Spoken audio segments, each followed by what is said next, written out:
Hello mga kapatid, it's me, Ina mo, a degree holder na tambay. Are nga ho mga kapatid, tayo ay magluluto dini ng ampalaya. Ampalayang kasing tamis ang pagmamahal ko sa kanya.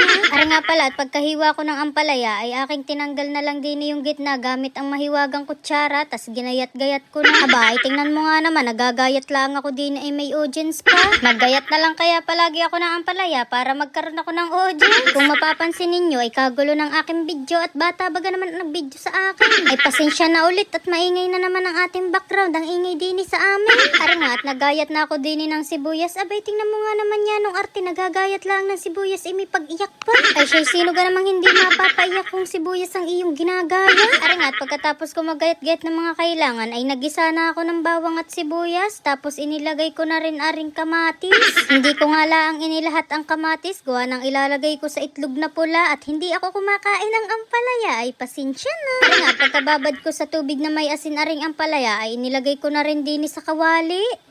At tingnan mo nga naman, napakabilis. Abay, tinakluban ko ay pagbukas ko'y luto na agad at may itlog na. Bago nga kami kumain, may napansin kami dini. Ay sinanay pala ang unang nakapansin. Ari nga daw at parang may naggapang dining ahas. Ay bay, tingnan mo ga naman, nakapalibot pa, nakapaikot pa. Kaya naman kami agad naming pinuntahan.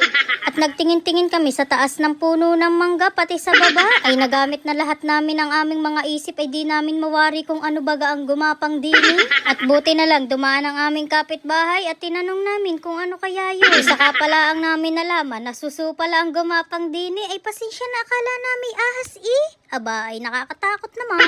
Aba, ikaw ga namang makakita ng garning nakapaikot-ikot na akala mo ahas. Ay pag hindi ka ga naman kinabahan. At nung papunta na kami bayan ay nakakita silab ng garni. Abay, nag-crave daw bigla. Ay napakasarap nga ng scramble na are. Are nga at nakarating na kami din sa munisipyo ng Sariaya. Aba, akala mo na may excited at may pagtakbo pa talaga. Ay kukuha lang naman ang ID. Are nga, dahil first time ko ang pagkuha ng ID din sa munisipyo ay nagtanong muna ako din sa front desk at agad namang itinuro kung saan ako kukuha ng ID ay din pala sa MSWD. Are at pagkapasok ko din sa office nila ay hinintay ko lang matapos yung unang transaction nila at pagkatapos nun ay inasikaso na agad ako nila madam. Are nga at buti na lang ay hindi na sayang ang pagpunta namin dito dahil bago kami umalis ay nagdadalawang isip kami dahil pasado alas 4 na at baka baga sarado na gayon. Ay buti na lang at hanggang alas 5 pala. At ngayon ko nga lang napansin, sabi ko kanina ako'y naligo ay bakit din sa BJ mukhang ako'y nagwisik-wisik laang. Are nga at pagkatapos makita ni madam yung ID ng kapatid ko ay pinaperma lang ako din sa logbook tapos in-explain lang kung ano ang dapat gawin dun sa kanyang ibibigay sa akin. Are nga pagbo-voice over ko ay napakaiksi ng video ay napakatagal ko mag-voice over dahil ako bagay may nilulutog tilapia abay nasunog daga. At yun mo sa next video ay papakita ko. Are nga at sakto ay pag uwi namin ay dumating na pala aring aming in-order na dishwashing liquid na gagawin. Are nga at pagkarating ng aming in-order ay agad ko ng aking sinimulan. Tingnan mo nga naman. Are at natapos na, pera na are kapag nailagay na sa buti. Ay siya, huwag niyong kalilimutang i-follow ang ating page para sa susunod na video ay updated kayo lalo na yung sa tilapyang nasunog. Ay siya, hanggang din na lang muna. Bye-bye!